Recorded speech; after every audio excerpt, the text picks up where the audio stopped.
Hello and welcome to this PV Tech Tech Talk webinar co-hosted with Nextracker. The title of today's webinar is Shade Modeling for Utility Scale PV Plants, Why It Matters and What You Should Do About It. My name is Liam Stoker and I'll be your moderator for today's webinar. Joining me today are Aaron Dobos, Director for Software Product Management at Nextracker, Nilesh Umachandran, Performance Engineer for Product Management at Nextracker, and Minhwa Leung, Senior Engineer, Solar Technology at DNV. Now, before we start, some quick housekeeping. Today's webinar will last approximately 1 hour, consisting of presentations from our panelists and a Q&A session where you'll get to answer any outstanding questions you have on shade modeling. You can submit your questions via the dialog box on your screen, and we'll endeavour to get through as many questions as possible today. If we're unable to get round to your question, then please provide your email address and we'll liaise with you directly. The slides and a recording of today's webinar will also be available shortly after the presentation. But without any further ado, I'll hand over to the Nextracker team to begin our presentations today. Very good. Thank you so much, Liam, for the kind introduction. Thank you so much, PV Tech, for hosting, and DNV, and Minhwa in particular, for helping tell our story here today. Again, my name is Aaron Dobos. I'm with Nextracker. I'm so glad that all of you have joined to sort of learn more about what this important topic in utility scale PV plants for shade modeling, why it matters, what the industry can do about it. Before we go into the substance of our talk today, I'd like to just spend a few minutes introducing Nextracker. Perhaps you all have heard of us. We're a fairly prominent company in our solar industry as far as solar trackers go. Our vision is really around renewable energy and powering the world with it. We have a global team, and our mission's really to be providing the most technologically advanced solutions for maximizing the value and reliability of solar power for our generation and future ones, of course. We're a top company in the world of trackers. We're consistently have about 30% of the market share, over 50 gigawatts of solar trackers deployed and under construction. That's a really exciting number for us, having grown tremendously in the last several years. We have a global presence, 8 offices, 550 staff. We don't just build hardware, and I'll talk about this in a moment in more detail. We also provide a whole ecosystem of software and O&Ms, digitally powered O&M services to maximize the value of our tracker systems and the overall experience of operating and owning these PV plants to asset owners. So a little bit more about our product portfolio. We specialize, of course, in the hardware that point this PV modules at the sun. We have both our 1P, that's our Horizon product line, and our 2P Gemini product line. These are really advanced smart solar trackers. The independent row technology is so important for enabling some of the software and controls and advanced features that we focus on. We're compatible with all the key module technologies out in the world: bifacials, First Solars, large format modules, and so forth. And while the tracker cost is super important, of course, everyone cares about the capital cost of the hardware that's going into the ground. We really also focus tremendously on the long-term arc of ownership, the sort of the life cycle cost, the LCOE, the value of the energy that's being delivered. And that's why we've invested so much in our software and controls. Our flagship product in that area is TrueCapture. It's all about unlocking the maximum energy production and boosting production, avoiding shade to make more energy and more value for the financiers and investors and energy and for the people that own and operate these power plants. It's not just yield, but it's also O&M and how do you have advanced monitoring to maximize availability, to manage spare parts, to really understand what's going on in detail so that we can maximize the value after the plant is built. So that's what we're all about. This storyline sits well with all of our key customers, both EPCs and asset owners, long-term asset owners, Swinnerton, Blattner, Martinson, D. Shaw's, and so forth. We really have worked well with all of our customers to support them and to provide the best product for that we can. So to the topic of the day, why shade modeling matters.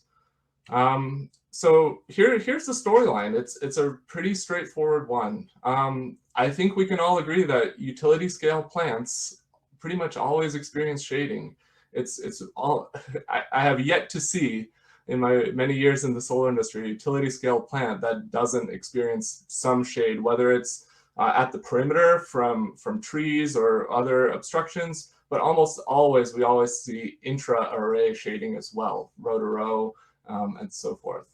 And are we really quantifying this loss well in current yield estimations? And unfortunately, the answer is rarely. We're getting there, but that's what this is all about, that it's really important to quantify the shade loss that's happening within the array in our estimation processes. It's really doing ourselves a disservice if we're overestimating our production across, and all of our stakeholders have sort of the wrong assumptions about what should be expected out of this plant. There's always frustration when there's a gap between expected and real production.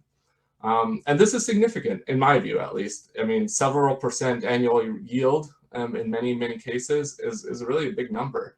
I mean, we're these days with PPA rates as they are, we're talking about tiny fractions of a percent that people are really interested in quantifying and understanding. So more than 1, 2, 3%, that's a really big number. Is accurate shade modeling even possible? Yeah, it is. That's what we're going to talk about more and more today. And why is this really important for us in general? Like, we need to be able to make informed decisions on shade mitigation technologies. Having an accurate understanding of what the shade loss is and what the real baseline, what the real expectation should be, gives us the opportunity to decide, is it worth investing in a new technology that can improve that yield? If we assume the plant's yield is up here already, well, it's hard to make the argument that there are ways to improve. So that's what this is all about. So where does this shade loss come from? There's sort of two main sources, and then the combination of them. Terrain, of course, the terrain's not perfectly flat. There's ground undulations, which means that depending in the morning or the afternoon, you get sort of row to row shade from one row shading the next row. You can see that pretty clearly in the picture. The second key way of shade being introduced in systems is through construction tolerances. I mean, look at this flat site here. I mean, the ground is pretty much perfectly flat, but you can see variation row to row. Each row, the pier height is a little bit different, and this is very typical.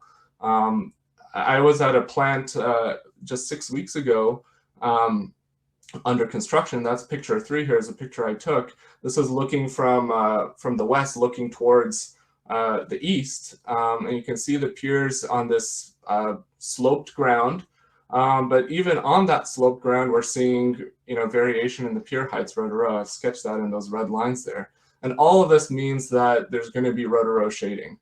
And so we define this terrain shade loss as the ratio of energy being delivered including the effects of the terrain relative to what it would be on perfectly flat ground. So my colleague Neelish and then Minhwa from DNV will talk a lot more in technical detail about how to quantify that and some real world cases. And we'll get into that in a moment. So where is our industry on shade modeling right now? I mean, we're not doing great. Shade modeling is for utility scale plants is typically ignored, or it's just a simple derate without much quantification of what the real number should be. Typically, we sort of assume we still have this picture in our minds that utility scale plants are just flat out there in the desert or somewhere, sort of like the one here. But I think it's remarkable, at least to me, even just seeing this pretty relatively flat-looking plant. If we look at the actual ground slopes here, there's pretty big variation. I mean, in parts of the plant, you'll see substantially more than 1% slope, east-west ground slope. So I think we should just be careful and recalibrate our own assumptions about how flat these sites are. Of course, the obviously sloped ones are more straightforward to see. But we're not really modeling this is the point. And, to be fair, good tools for modeling this didn't really exist until fairly recently. And we still have a ways to go, but it is possible now. And it's a topic that hasn't been really talked about too much, but thank goodness we're starting to see more and more interest in this topic. Many thanks to DNV and Black and Veatch, of course. They've started publishing articles and papers about this. Just recently in PVSC conference, there's a paper by DNV modeling in super detail row-to-row shade losses for a real site that's in North Carolina. We'll get into more detail on that in a few minutes. And then also Black and Veatch sort of highlighting the same story that, building plants on undulating terrain with trees on the horizon and all this stuff, it really is a substantial amount of shade that needs to be accounted for so that everyone has the right expectations of what real power production should be. How big of a problem is this really? It's really helpful, I think, to try to quantify in a general sense how big the problem is. So a few months ago, I went off and did a little scenario analysis using open source codes from NREL. It's a real number.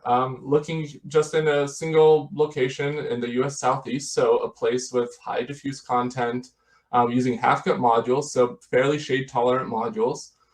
Even with those situations, for a couple of GCRs, and not even really undulation, it's just east-west planar slope of terrain, so it's pretty simple modeling.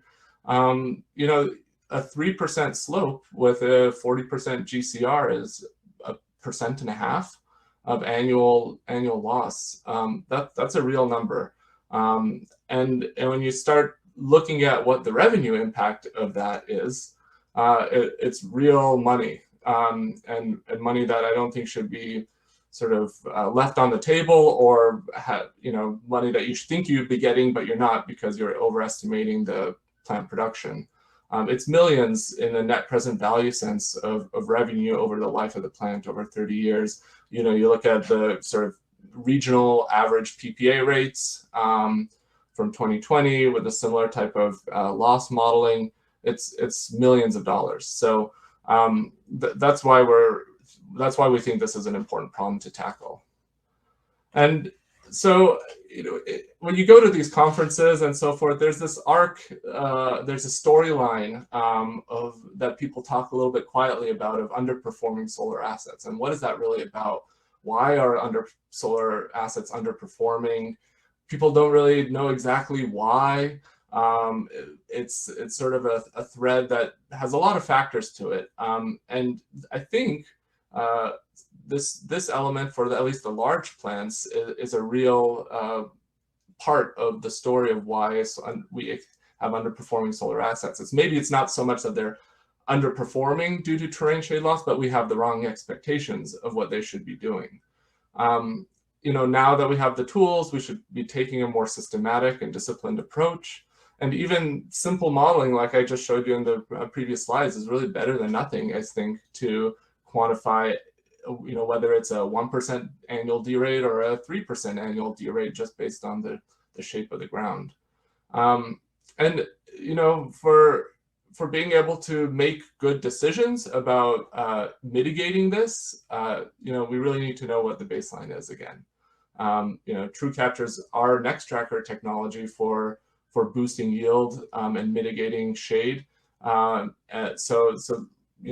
it's really a yield and long-term value proposition of being able to generate more energy over the life of the plant. And in summary, it's the fact is standard backtracking on flat ground is no longer reality in the utility scale solar industry. Everyone sort of knows this. So I think what our modeling practices and our attention to detail around shade really needs to catch up to that reality that we all deal with. So at this point, I'm going to hand over the talk to my colleague Neelish, who's an expert in modeling all things related to terrain shade loss, and he'll introduce some best practices that we've developed using PV-Syst to tackle this problem, and hopefully it can be something that you all out there in the industry can learn from and adopt together with us. Thank you so much, and Neelish, it's all yours here. Thanks, Aaron. Hello, everybody. My name is Neelish, and I'm a performance engineer here at Nextracker, focusing on modeling and operating solar aspects as far as TrueCapture and other software products that we have. So Aaron well summarized the importance of shade loss and how it impacts project revenues. And it's becoming growing importance in today's utility scale solar as more and more projects are built on challenging terrain, and especially when new markets are opening up for solar, like Southeast US, for example, or East Coast. But historically, solar was not very much prevalent, but now it's becoming more and more prevalent, and more sites are being built. And we're also seeing sites that are very uneven, and even flat sites, there are not flat enough so that there is no shade. So I want to stress on and talk about the overall landscape of PV modeling as it relates to shade loss, specifically due to terrain, and the different tools out there, and what we can do about it to model, because only when you quantify something you can think about how to mitigate such losses from either investing in custom backtracking strategies that are available, or by other means. So with this growing importance of terrain shade loss in the industry, more recently the modeling community has also taken note of it, and there are new tools that are being built, and also existing tools like PV-Syst are also now able to handle single axis trackers, specifically with terrain. And as you all know, that PV-Syst is still the most widely used PV modeling softwares out there. And as of the latest version, PV-Syst has the capability to model single axis trackers with uneven row heights from row to row. And there are also different plugins or tools that can support PV-Syst. For example, PVCase is a CAD plugin that does all sorts of things with respect to slope analysis, and it also has capability to create or support file formats that PV-Syst can then import and model shade loss. And there's also DNV's SolarFarmer. This is something DNV came up with a few years ago, and it's continuously evolving. And one of the unique things about SolarFarmer is that it does submodule shade modeling to quantify shade loss from row to row, and it can handle both east, west, and north, south slopes and mismatch due to shade loss. And Minwa will talk much more in detail on the different tracking strategies that are available and the different capabilities of SolarFarmer later on in this presentation. And also, there are open source tools like PVLib that have capabilities to account for terrain. However, it has limitations where you can only you can only model like a standard uniform cross-axis slope, and some of which was presented by Aaron early on, and that is at least a good step forward in the open source modeling community, where PV modelers in general can make use of that and be able to validate and compare different tools out there, so that uh, we as a community get comfortable with shade loss modeling and develop best practices. So, with all these different tools and processes out there, it will be soon enough that everybody is doing different things with respect to modeling, and it happened very early on when things like when PERC modules came up, and there was not only LID but LETID, and we didn't know what loss to use. And now I think we've evolved and we understand that better. So same way, terrain shade loss is something we've well understood for a few years, but there were no such tools to model. But now that we have the tools, it's also important that we standardize the process to model and the various inputs that go into this to create more accurate estimates of shade loss. I want to talk about three things in general here. The first is the source of the terrain data, or the topo data. And there's topo data that comes in different shapes and forms, different spatial resolutions, and different ways to get or create the data. There's usually national survey data sets, like, for example, in the US, there's USGS, and there's also national survey data sets like ICSM, that's for Australia. So there are national, publicly available national survey data sets that we can use that also has different spatial resolutions. And in general, the lower the spatial resolution is, or the higher the spatial resolution is, it's more better to account for local slopes within the site. For example, the site that Aaron showed earlier, where it's a pretty flat site, but it still has that variability of slopes. So if you have a very high spatial resolution data set, you're able to capture that local slopes, which has a direct impact on a project performance, because there exists shade loss, row shade loss, because of even minor local slopes within one row to the other.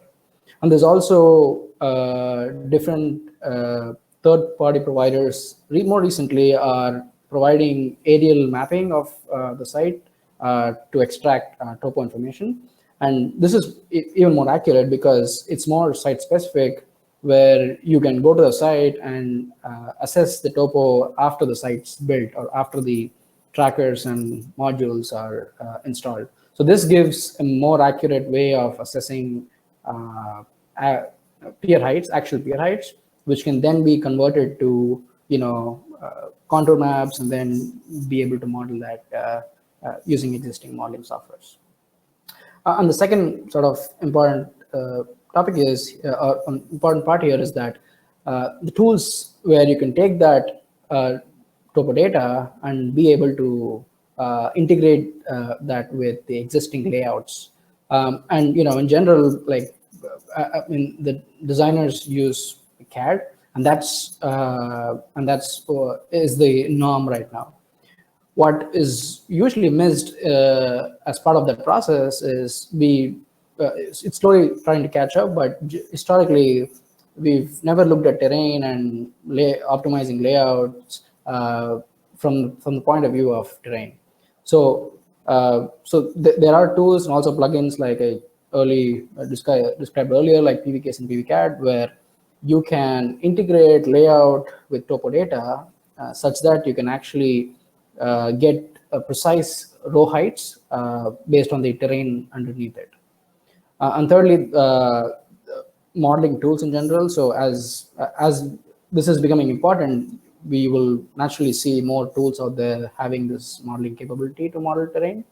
It is important for us to analyze, validate all these different models, and come up with a more accurate model, or settle on accurate model that can model the shade loss better. So, so these three things are very important from my perspective, at least, that as we start thinking about this and making this a standard practice in the PV modeling process and the design process.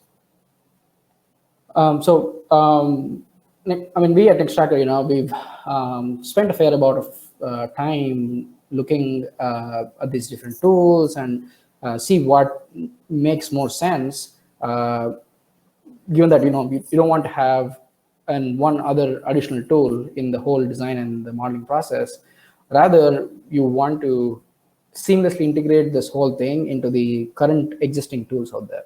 So we've developed a process using existing AutoCAD functions that is generally used in the layout and design phase, and also PVSys, which is again the widely used modeling software. Of course, I mean, this is there are other tools that are better, but this process was developed keeping in mind making the process as simple as possible. That was also a goal, and also reasonably accurate estimates of shade loss.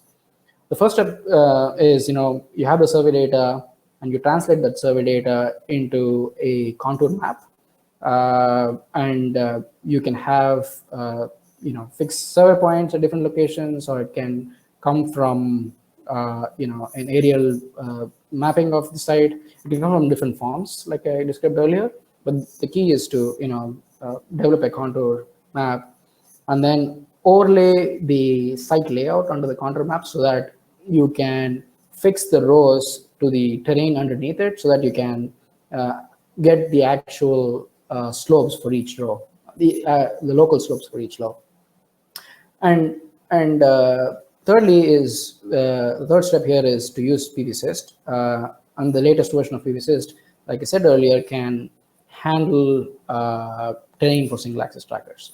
And to do this, you are now able to convert a CAD layout with terrain into a DAE file that can be imported into PVSys, and all of this using just CAD and PVSys and no other additional plugins.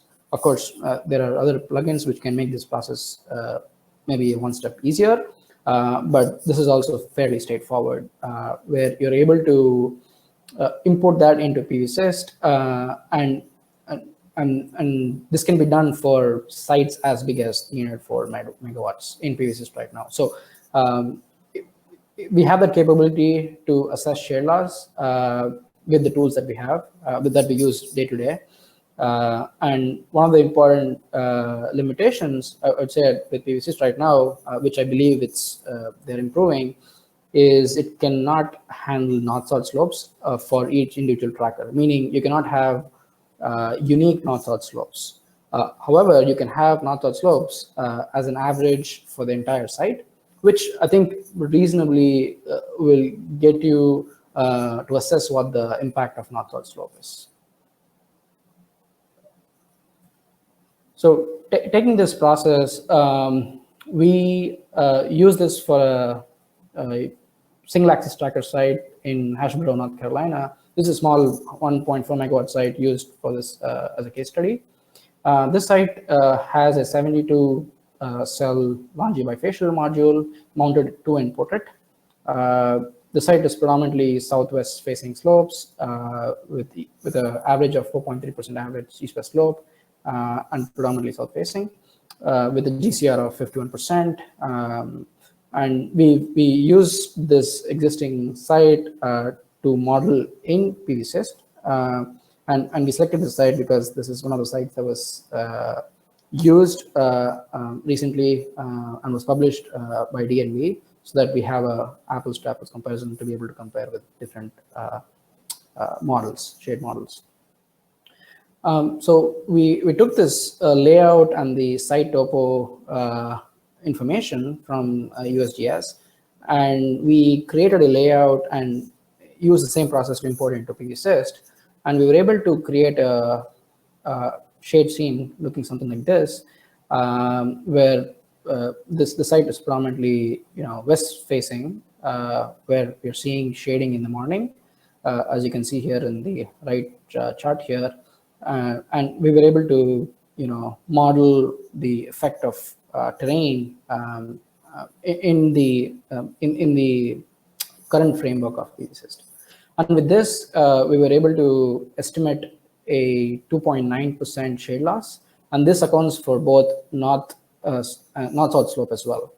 And the way we did this is you create a standard base case, which is a flat site, and that's the baseline, right? And then the second step is to model a site with just east-west slopes based on the terrain, and you have each road at a different height, which is why you're seeing different shade lengths here. And you run two other scenarios, one for a north-facing average slope and a south-facing average slope. And then once you have all these three, you can calculate the impact of east-west slope and also north-south slopes and compare that to the baseline, which is flat. And that's how you get to this 2.9%. I think this can be done very quickly in PV Syst and to estimate this shade loss. And when we compare this loss apples to apples with the SolarFarmer from DNV and a simple terrain model from DNV, the losses are about 2.3% and 2.1% respectively. And Minwa will touch more on the different aspects of SolarFarmer and the terrain simple model. But I think it's well within that ballpark of estimating accurate shade loss. Of course, models are not always perfect and they differ by methodology and the way it's implemented.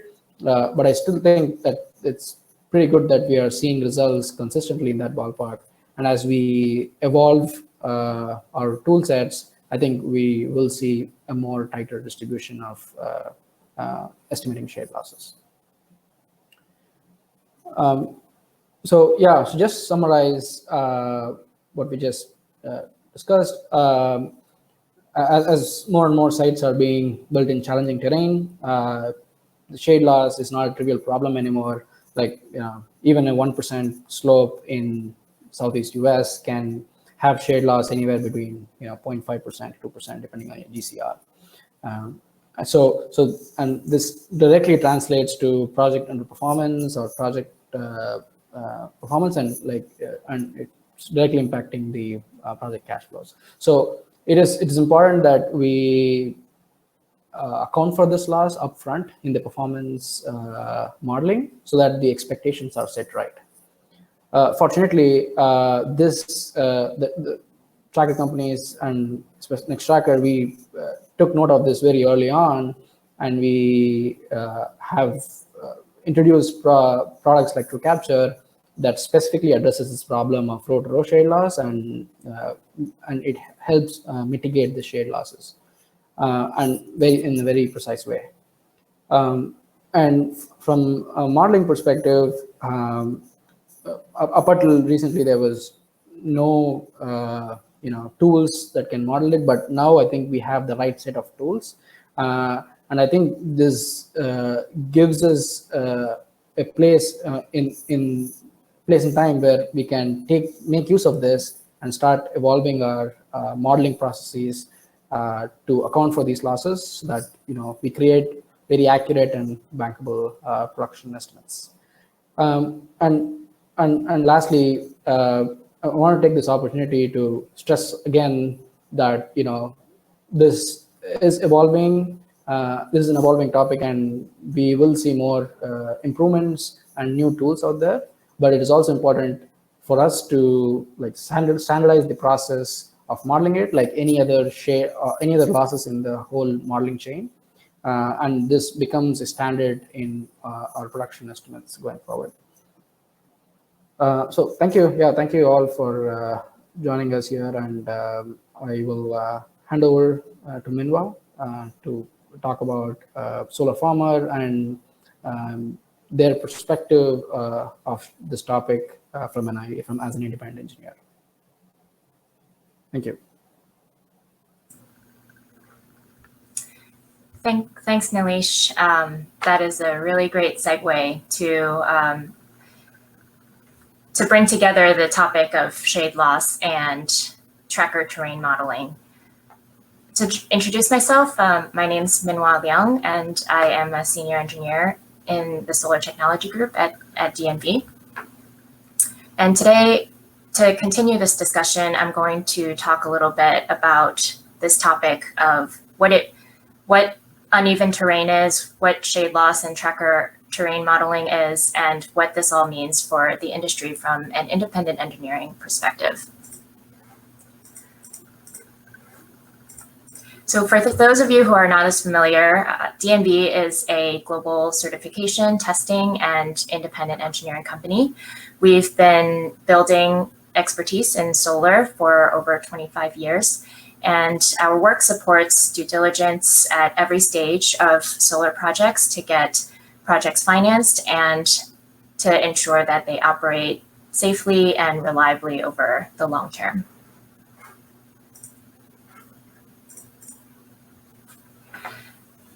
As Aaron and Nilesh have talked about, the solar industry is growing very rapidly.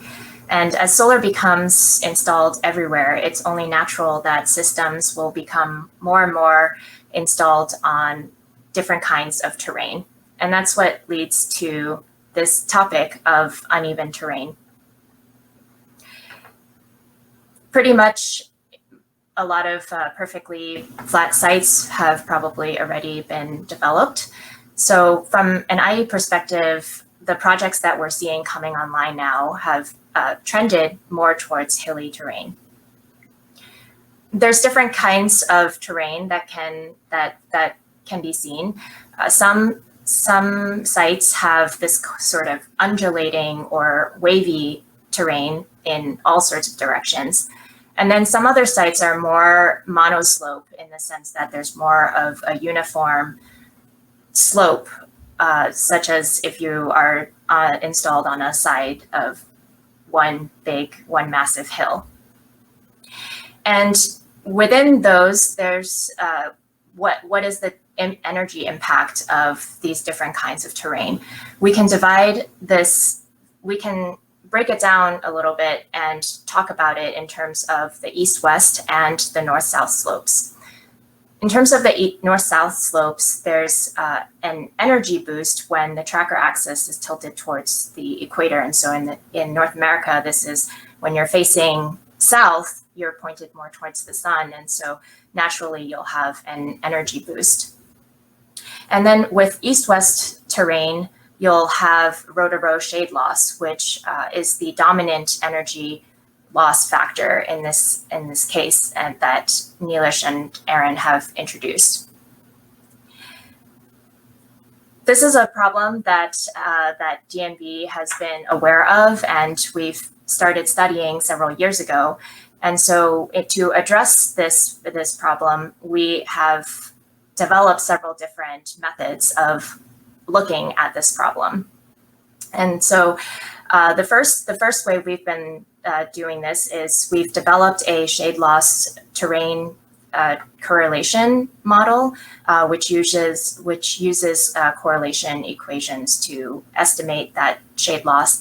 And then we have a much more detailed and complex modeling software called SolarFarmer that allows a much more complex 3D modeling. So just to go through some of the mechanics of what causes this terrain and shade loss. So here is standard backtracking.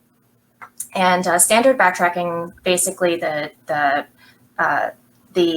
equations where the methodology was developed so that for the modules to avoid shading on flat ground. And so the modules will backtrack to avoid shading, as you can see in these blue lines here. But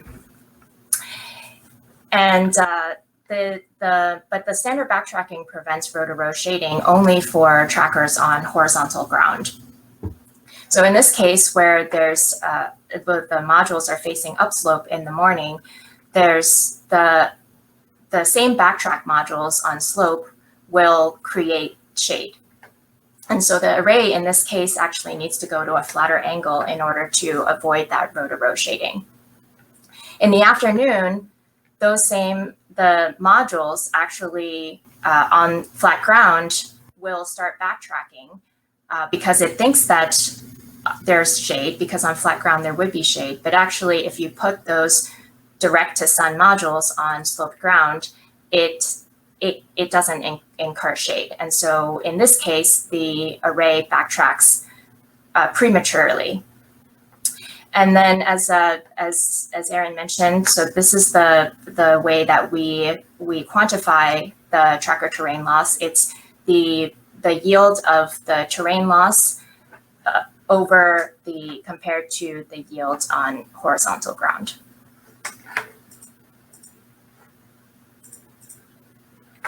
So the first way that DNV has explored this modeling is we developed a shade loss correlation. And this was developed mainly because of limitations in the past from PV cyst, where PV cyst could only model on flat ground or only on north-south slopes. So we wanted to be able to introduce this east-west component to it. And so we developed a set of PV cyst post-process models to model this shade loss, and we ran 240 PV cyst simulations. And then from these simulations, the results of this, we developed a set of correlation equations that then can be used to calculate the shade loss using only 3 factors: the diffuse fraction, ground cover ratio, and east-west slope. So the diffuse fraction here is how cloudy or how sunny a place is. And then from those correlation equations, then we can look at the site-specific parameters. And for each site, we run a site terrain analysis, and we divide it into east-west and north-south slope bins. And then from here, we apply the shade loss correlation equations to each of these slope bins, and then we take a weighted average of that. So in order to get a whole number an average number for the site that we can then put into PV cyst, apply into PV as a straight factor into PV cyst. And then the north-south impact can then be applied into PV cyst based on the slope, the average north-facing and south-facing slope bins. So this is the current method that is used in DNV's independent energy estimates today. Here's some results from our shade loss correlation model. And as I mentioned, this is the more simplified model that we have developed. You can see that there's some variation between sites that have a low diffuse fraction, basically more sunny sites, and then the 0.5 diffuse fractions, which is pretty overcast and cloudy sites. You can also see that there's some variation between from 4% shade loss for 2% slope all the way down to a very, very severe 25% east-west slope is giving about 14% shade loss. I'll mention here that these numbers here represent the shade loss and not the recovery gains. There are different ways that some of these shade losses can be recovered, which I'll talk a little bit more about later. But essentially, when you have really, really mild slopes, generally those shade losses can be entirely recoverable. But as the site becomes much more and more sloped, it becomes more and more difficult to recover those losses completely. So the second way that we have been investigating the shade losses is through our independently developed SolarFarmer software. This is a software that we've been developing for several years now, and we've incorporated this 3D terrain modeling. And what this does is that it allows us to adjust the inputs of the various construction tolerances, pile heights, things like that, and the terrain itself into SolarFarmer. We also have the capability of putting in custom backtracking algorithms. This is adjusting GCR inputs and standard backtracking, slope-aware backtracking, and even putting in custom angles for each tracker row. And you'll see here in this picture how there's some triangular shadows, and these triangular shadows are basically created by these offsets between the tracker axes.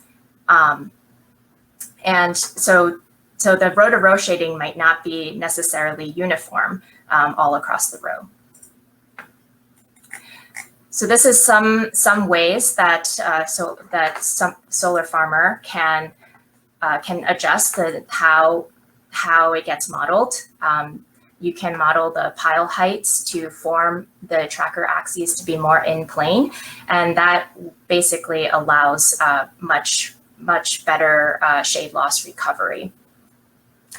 And then there's also a mode called follows terrain, where the pile height remains the same from the ground.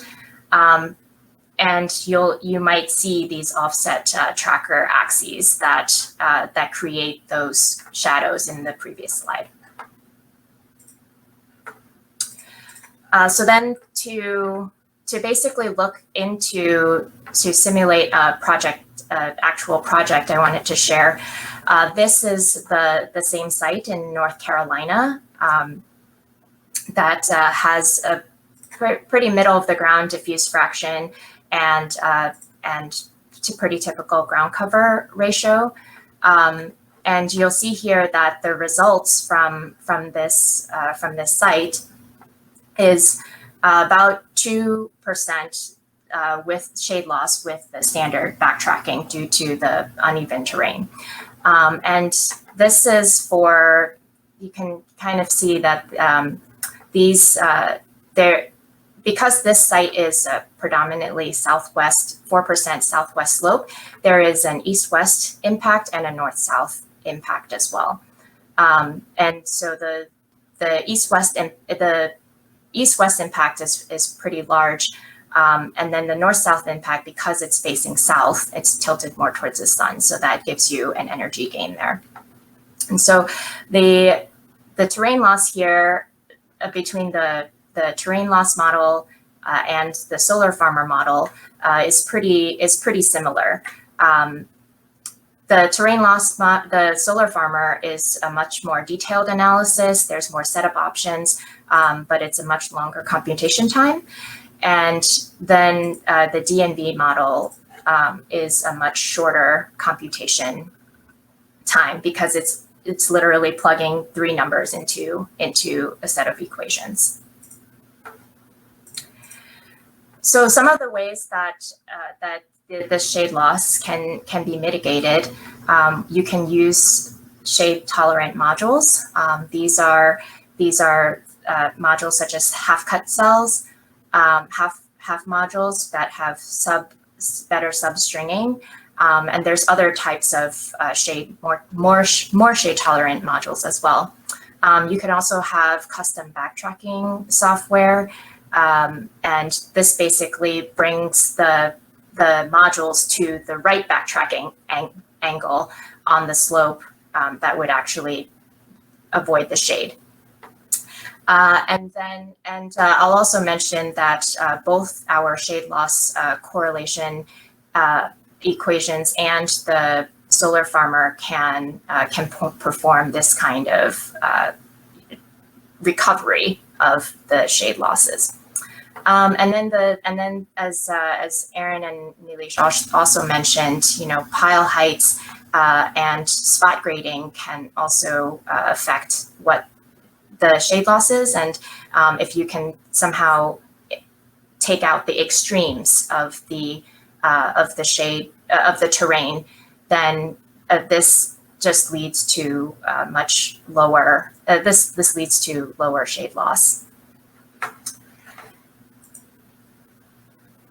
So just to summarize, we're seeing as from being an independent engineer, we've been seeing on our projects more and more that slopes and varying terrain are becoming more common in these projects, and that's why we think that modeling hilly terrain and their associated shade loss and recovery is becoming increasingly important. DNV has been incorporating this terrain modeling into our energy estimates because we have been seeing this. We consider this as the standard best practice. Thank you for attending, and I'll pass it off now to Liam. Yes, thank you very much, Minwar, and indeed Aaron and Nilesh for their fantastic presentations today. We've reached the time of today's webinar where we can throw the floor open to our attendees today. So just a quick reminder that you can indeed ask questions using the dialog box that you see on your screen. We've had just loads of really, really fantastic questions come through, so I'll get started straight away. Perhaps just as an opening question, how can companies like Nextracker support the PV system modelers in accurately modeling the performance of enhanced proprietary tracking methodologies and algorithms? Thanks, Liam, and the person who asked that question. I'll take a first cut at this. I think it's super important for us to be able to put out there these types of best practices on terrain modeling, because that's sort of setting the right baseline. We've also done a ton of work in sort of measuring in the field on real plants how true capture technology is working in terms of the shade reduction. And so our recommended approach to be using public models like PVSYST for tracking the shade loss, we track that with what is the actual amount of energy that a technology like true capture is able to recover. And in our experience, it's up to 90% typically of that terrain shade loss. Now, of course, that number depends on the particular configuration and how much north-south slope there is and so forth. But that's sort of the most straightforward way. We're also looking at, we've developed, of course, our own internal modeling capabilities to model true capture in a ton of detail with ray tracing and so forth. That's our internal TrueSim model. We're always looking to see how can we make that more accessible, make that more clear in terms of the technology, so that people can reproduce most of those results without necessarily putting out in the public domain the actual code for the algorithms that are sort of a critical element of IP for us. I think everyone can appreciate that. But that's, publishing these best practices, promoting this idea is super important. So Nilesh, would you have anything to add? No, yeah, I think you touched on the key points. I think more like making or having these tools incorporate custom backtracking solutions will be really important going forward. But at the same time, we have to be aware that these are these tracking strategies have taken so much time for us to build, and we are more than happy to collaborate with other modelers, also companies who develop tools, so that we can share these solutions and can integrate it in a more in a more seamless way, but at the same time keeping in mind of the IP issues. Excellent. And I think just as an extension on that topic, then, is there, obviously there's one of the big themes to take away from this is that this is a really emerging consideration that is a lot of the industry are waking up to. Is there a way perhaps then for developers or EPCs or even asset owners, some of which might be watching today, that they can contribute towards better industry understanding and standardization in this topic? Yeah, it's a great question. I think the most important thing that the industry broadly can do and all the stakeholders is to really acknowledge this as a real shade loss and do their best with given the tools and standard processes that developers have together with their independent engineers, whether it's DNV or Leidos or ICF or Illuminate or whatever, Black and Veatch, all of these independent engineers, so that we are all working with the same sort of basic understanding of how to approach this and what's the best way to get an accurate estimation of the loss. I think that's increasing the visibility among all the stakeholders that we should do it in a certain way is important. Great. And moving swiftly on then, is it possible using standardized tools like PVSys to model the gains from technologies like true capture? And if that is possible, how is that achieved? Yeah, I can take that. So with PVSys, currently you cannot model custom tracking algorithms like true capture. However, the first step, like even with estimating what true capture does, is quantifying what the shade loss is. And I think that can be done fairly easily at this point of time with PVSys. However, there are some limitations, but I think it does a very good job of quantifying what that shade loss is. And like Aaron pointed out earlier, that we've, based on our long-term field validation, we're seeing that shade loss can be recovered up to 90% with that with true capture. So right now, I think that's a more simplistic way to assess what true capture can do to your project and how much of that shade loss can be mitigated. But I think we're still a long way to go to integrate these type of solutions, tracking solutions into PVSys.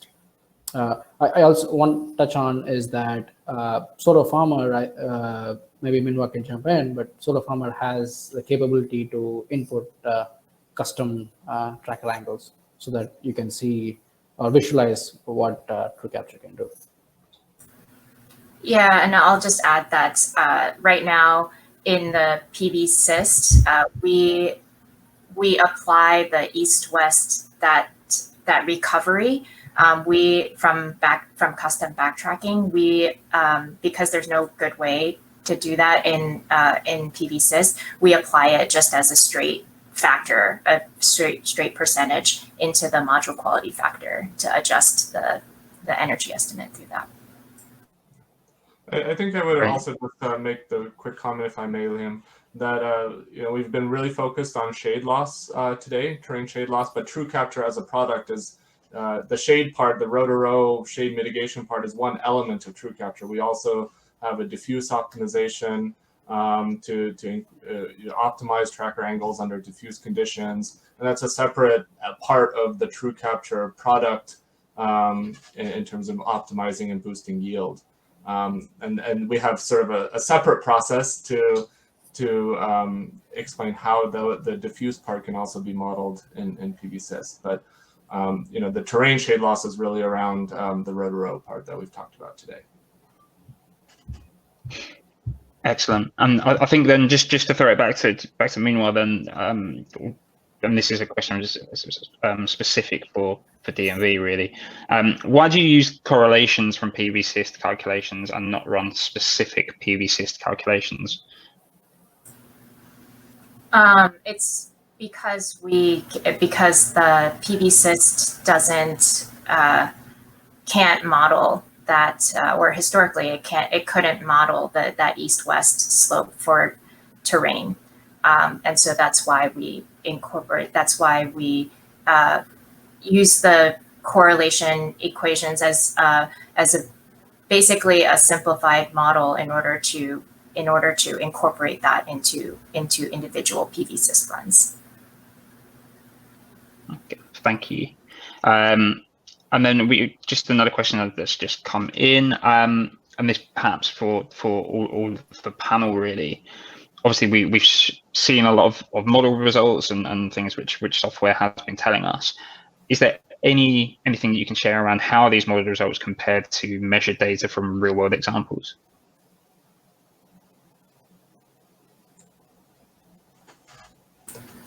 Sure, I can mention a couple things here. I believe I mentioned our TrueCapture MNV process, and that's where we run the TrueCapture in the field in a test mode that quantifies the performance of the actual plant when TrueCapture is off compared to when TrueCapture is on. And that delta is we run over a very number of sites, hundreds of megawatts in different locations, different conditions, different module technologies, different slopes, and so forth.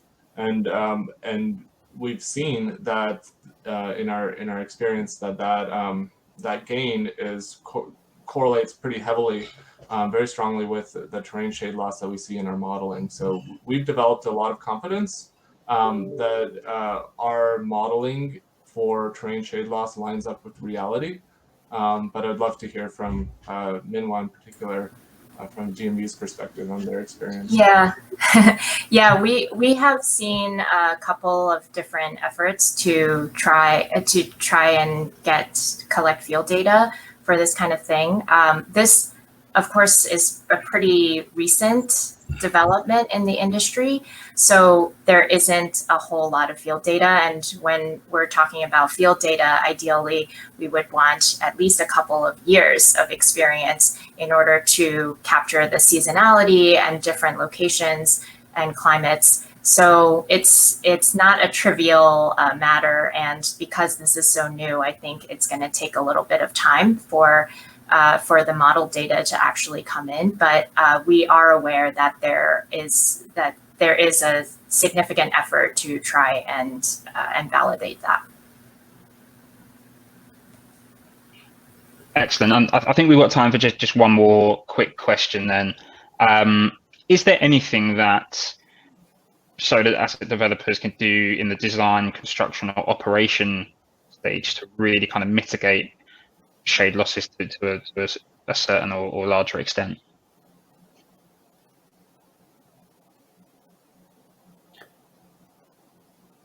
Yeah, I guess again I can take this and give some options, but one of the things I think early on designers can do is optimize layouts for slopes, and there are tools like PVKs where they go deep into what are the optimized layouts from the perspective of slope, and be able to avoid areas where there are high local slopes, which can mitigate shade losses to a certain extent.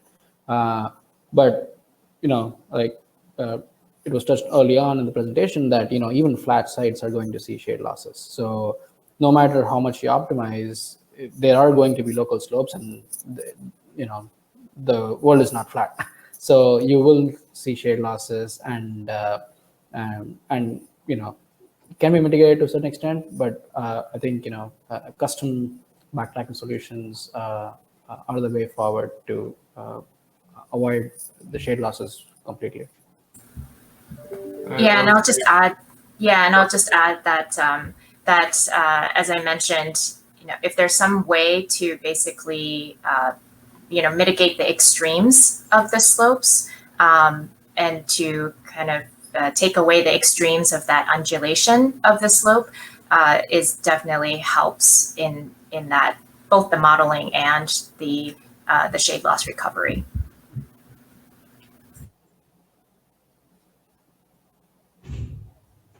Excellent. Well, unfortunately, that's all we have time for today. If we haven't got around to asking your questions so far, then we will endeavour to answer them privately.